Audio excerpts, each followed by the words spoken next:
नमस्कार दोस्तों, तहल garden committee forum में आपका स्वागत है। नमस्कार, मैं मुकेश शेखावत। दोस्तों, आपको बताना चाहूंगा मैं पूछा फिलहाल गाँव नहीं होता। मैं आग्रह कर रहा हूँ पूरे सरपंच जी राजवानी के साथ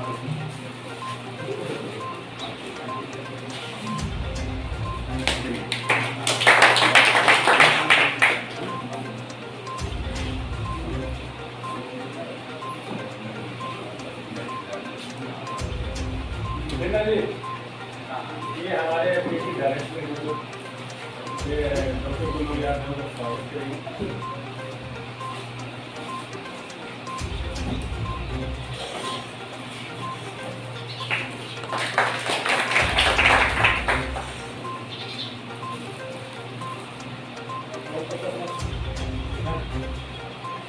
आप सभी कार्यक्रम का स्वागत करेंगे।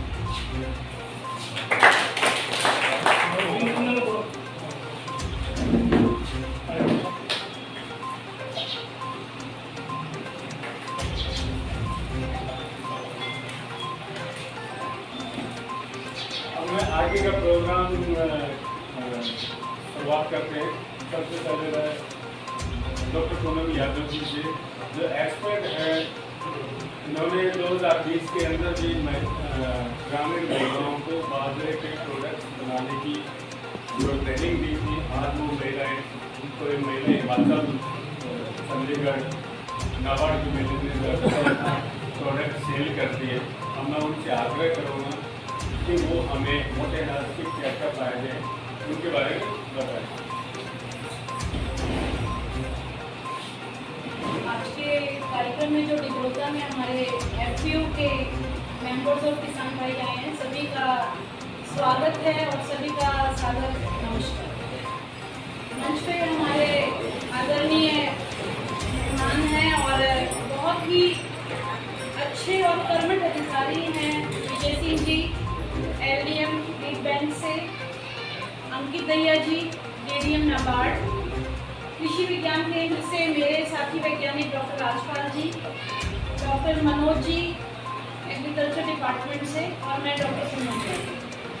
जैसे कि आज का कार्यक्रम आप देख भी रहे हैं, और ये जो 2023 का साल है, मैं अपने किसान भाइयों से और जो कार्यक्रम में उपस्थित हैं, 2023 का जो वर्ष है वो पूरे भारत में नहीं विश्व भर में एक ऐसी योजना रूपरेखा तैयार की गई कि भाई हम 2023 में एक खास प्रकार के अनाजों के बारे में बातचीत करेंगे, उन अनाजों को ऊपर उठाने के लिए काम करेंगे। हमारे जो आम जनता है उनके बीच में इन अनाजों के प्रति जो सजगता है, अवेयरनेस है, उसको बढ़ाने का काम करेंगे।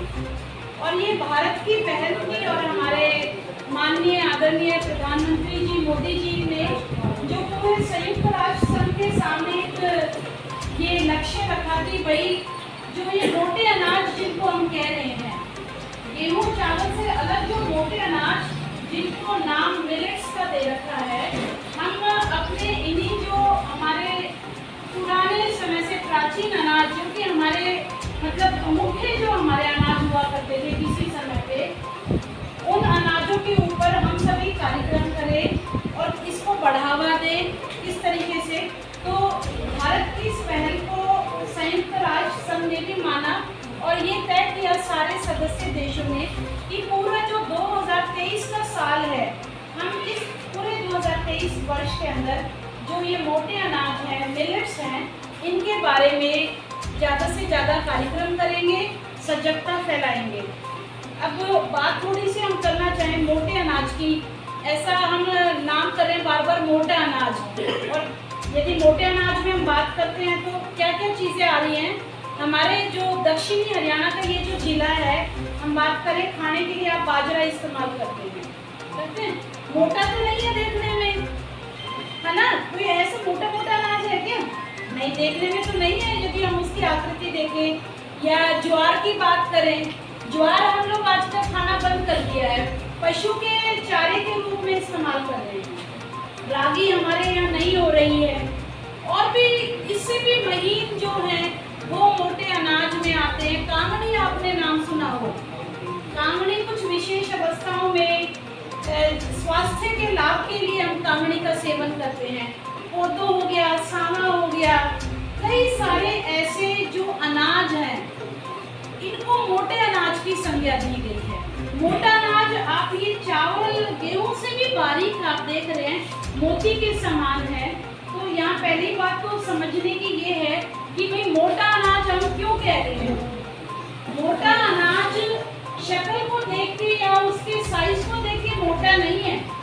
मोटा अनाज इसलिए कहा है कि भाई इसकी जो खेती बाड़ी है, ठीक है, इसकी खेती बाड़ी वो साधारण है, बहुत ज्यादा तकनीकों की जरूरत नहीं है इसके अंदर, ठीक है, बहुत ज्यादा संवेदनशील वातावरण की जरूरत नहीं है, कठोर से कठोर वातावरण में हो जाता है, कम पानी में हो रहा है। किसानों को इस पे मेहनत खेती बाड़ी में, चाहे आप कपास की बात कर लो, इसके साथ कपास लगेगी, मूंग की खेती होगी, अभी खरीफ में ग्वार की होगी, जो आपके बाजरे की खेती है वो आपका सबसे कम समय, आपका सबसे कम जो धन है, जो संसाधन है, उनकी मांग करता है, इसलिए इसको मोटा अनाज कहा है। ठीक है, ये बहुत सेंसिटिव नहीं है कि आपकी देखभाल इससे बहुत चाहिए है। मोटे अनाजों की जो खेती है, मोटे अनाजों का जो सारा हम देखें कि फसलों का कार्यक्रम है,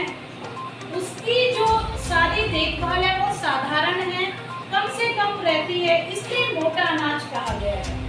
तो इन मोटे अनाजों के ऊपर है, कई और नाम भी आ रहे हैं, जैसे जैसे इनके फायदे, इनके गुण देखते हैं ना, तो मोटे अनाजों को अभी पोषक अनाज भी कहा है। ठीक है, कहीं कहीं पर जो है इसको पोषक अनाज, ऐसे अनाज जिनमें पोषक तत्वों की मात्रा बहुत ज्यादा है, न्यूट्रीसीरियल्स कहते हैं हम अंग्रेजी में हम बात करें ना। पोषक का मतलब आप समझते हो, पोषण का मतलब यदि मैं बात करूं तो पोषण किससे जुड़ा हुआ है, आपकी रोटी से, आपके भोजन से। ठीक है, आपका भोजन, आपकी थाली में जो चीजें हैं, चाहे वो अनाज है, चाहे वो चिकनाई, या आप घी तेल की बात करें, या आपकी दालों की बात करें, सब्जियों की बात करें, आपके फलों की बात करें, तो उनमें कुछ पोषक तत्व रहते हैं। ठीक है, कैसे कैसे पोषक तत्व, जैसे कार्बोहाइड्रेट रहेगा उसके अंदर, प्रोटीन की बात आप करते हो, ठीक है, आप वसा की बात करते हो, खनिज लवणों की बात करते हो, आप विटामिनों की बात करते हो। ये सारी चीजें मुख्यतः 5 चीजें, साथ में एक हो जाता है जल, पानी। 6 चीजें, 6 पोषक तत्व होते हैं जो किसी भी मनुष्य को अपने भोजन, अपने रोटी से मिलने चाहिए, ताकि हमारी ग्रोथ अच्छी हो, हम काम काज कर पाए, हमको शक्ति मिले, और हमारी जो शरीर है वो बीमारियों से बचा रहे, सुरक्षित रहे। तो सुरक्षा के लिए, अपने आप को पढ़ने के लिए, हमारी टूट फूट की मरम्मत के लिए, इन सब चीज़ों के लिए पोषक तत्व चाहिए। तो ये जो आपके मिलेट्स हैं, मोटे अनाज हैं, चाहे वो आपका बाजरा है, ज्वार है, रागी है, या और बारीक वाले मिलेट्स जैसे कांगड़ी वगैरह जिनकी हम बात करते हैं, इन सब के अंदर जो पोषक तत्वों की मात्रा है वो आपके दूसरे जो अनाज हैं, जैसे गेहूं और चावल, इन सबसे बढ़िया मात्रा में उपलब्ध हैं।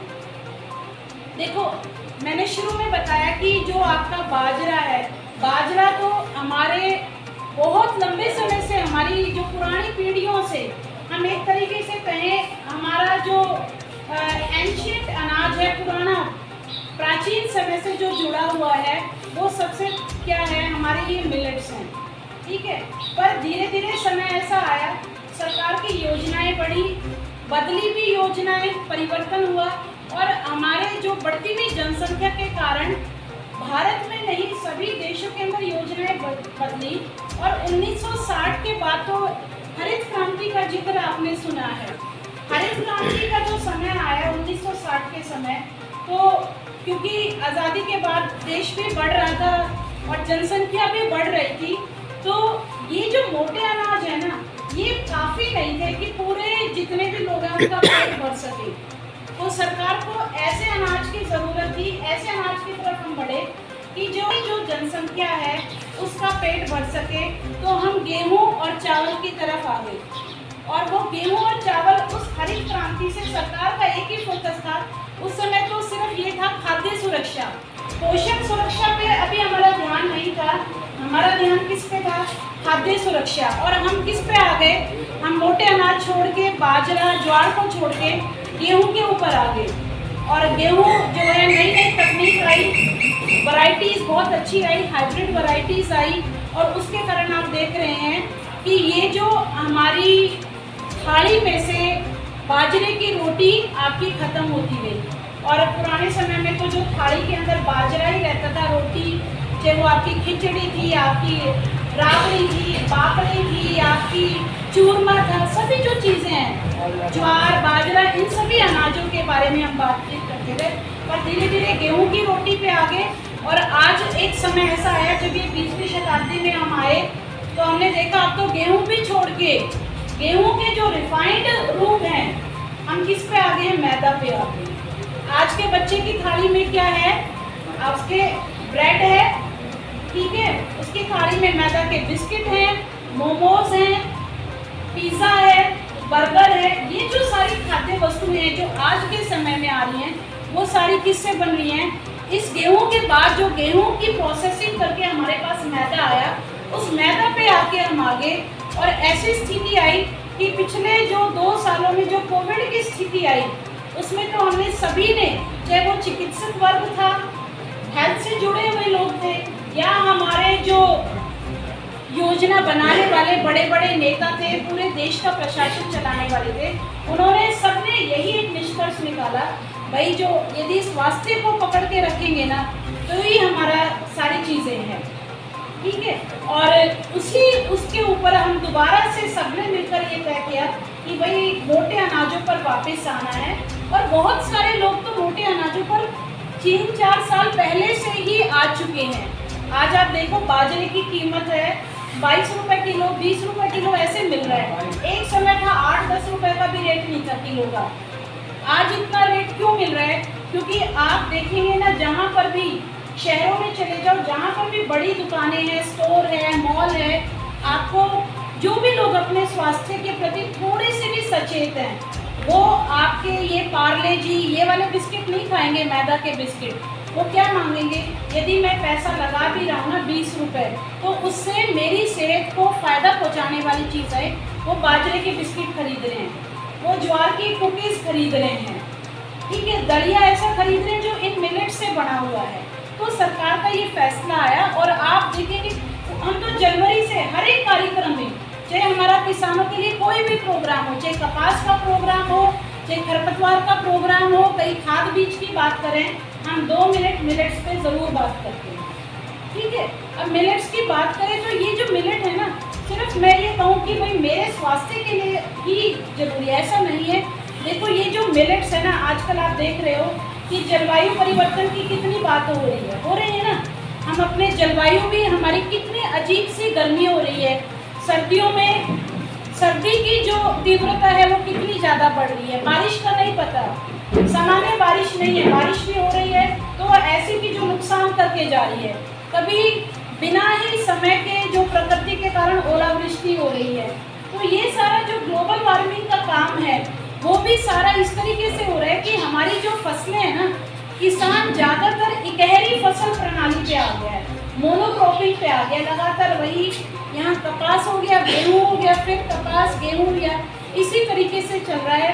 ग्वार भी आपने छोड़ दिया है, मूंग चना आप कह रहे हो नहीं रहा है, ठीक है। तो इस तरीके से मिलेट्स को हम छोड़ते गए। और जो हमारे संसाधन जो हैं, हमारी जो धरती की उर्वरा शक्ति है, चाहे हम अपने जलवायु की बात करें, पानी की बात करें, इन सभी का जो है ये बड़ी सीमित होती है। तो ये जो मोटे अनाजों की खेती है, चाहे वो आपका बाजरा हो गया, ज्वार हो गया, ये हमारी धरती के लिए भी बढ़िया है और किसानों के लिए तो बढ़िया ही है। किसान तो खुश है, आपके खेतों में जल्दी से पक के तैयार हो जाती है ना। बहुत लंबे समय तक आपके जैसे कपास आपके खेतों को रोक के खड़ा हो जाता है, ऐसी फसल नहीं है। बाजरा आपका जल्दी तैयार हो जाता है, ना इसको ज़्यादा देखभाल की ज़रूरत है, बीमारियां कम से कम आती हैं, खाद पानी भी आप जो है बिल्कुल कम मांग करता है। जितनी आपको कपास की देखभाल करनी पड़ती है और फसलों की करनी पड़ती है। तो ये जो मोटे अनाज है ना, हमारे लिए तो अच्छे ही हैं, हम मनुष्यों के लिए, किसानों के लिए अच्छे, और हमारी पूरी ये जो ग्रह है, पृथ्वी जो है, वो सभी के लिए बहुत अच्छा है। और जो सबसे बड़ी जो बात है ना इसके अंदर, एक ये है कि जैसे आज हम जो ये कार्यक्रम यहाँ FPO में कर रहे हैं, FPO का मतलब एक बड़ा समूह, एक ऐसा समूह जो एक सोच के साथ चल रहा है कि भी कहीं ना कहीं हम जो अपनी सामाजिक आर्थिक स्थिति को सुधारें। जैसे पहले एक कंसेप्ट था कि स्वयं सहायता समूह का, वो 10 से 15 लोगों के समूह थे, छोटे समूह थे, पर आज हम अपने क्षेत्र में ज़्यादा फायदा करना चाहते हैं। और किसान जो है, देखो जितने ज़्यादा हाथ होंगे उतना ही ज़्यादा जो फायदा हुआ, संसाधन एक जगह पे इकट्ठे होंगे, तो ये FPO का कंसेप्ट आया। और ये जो FPO हैं, इनको काम चाहिए। अब कोई भी एक, आज आप खेती बाड़ी भी अकेली, जिसके पास 1-2 किले का जो उसके पास है, ज़मीन कम है, वो खाली खेती से काम नहीं करेगा। आपको मालूम है कि वो भी सोचेगा मैं पशु रख लूँ, थोड़ा पशुपालन का भी काम होना चाहिए, खेती का भी काम है, कहीं वो खाद बनाने का केचुआ उत्पादन पे जा रहा है, मधुमक्खी पालन पे जा रहा है, मशरूम का काम भी साथ में कर लेता हूँ। तो बहुत सारे ऐसे काम हैं। तो जो समूह है ना, समूह को भी साल भर काम चाहिए। आपने यहाँ एक मसाले की मशीन लगा ली, ये सारे साल आपको फ़ायदा नहीं दे सकेगा। इतना आपने बजट, आपको पूरे साल कुछ ना कुछ एक्टिविटीज़ आपको रखनी पड़ेगी। अचार का समय आया तो अचार भी बनाना पड़ेगा। अनाजों में मोटे अनाज के आपको प्रोडक्ट तैयार करने तो आपने वो भी तैयार करने पड़ेंगे। जब मसाले का समय है तो आपने उसका भी प्रसंस्करण करना पड़ेगा। तो सारे साल यदि किसी भी समूह को काम चाहिए ना, तो उसको इस तरीके से योजना बनानी पड़ेगी, क्योंकि उसको अपने सदस्यों को एक फिक्स्ड जो इनकम है वो देनी पड़ेगी। और उसके लिए ये मोटे अनाजों पे सरकार भी बहुत पहल कर रही है ना। और सरकार तो पहल कर रही है, नीतियों में परिवर्तन किया। आप देख रहे हैं MSP पे, बाजरा की MSP जो बढ़ाई, उस पर परिवर्तन कर रही है। अच्छे जो प्रोग्राम्स कर रही हैं कि भाई मिलेट्स की खेती, उसके ऊपर प्रोत्साहन कर रही है। हमें क्या करना है, अब हमारी बारी है।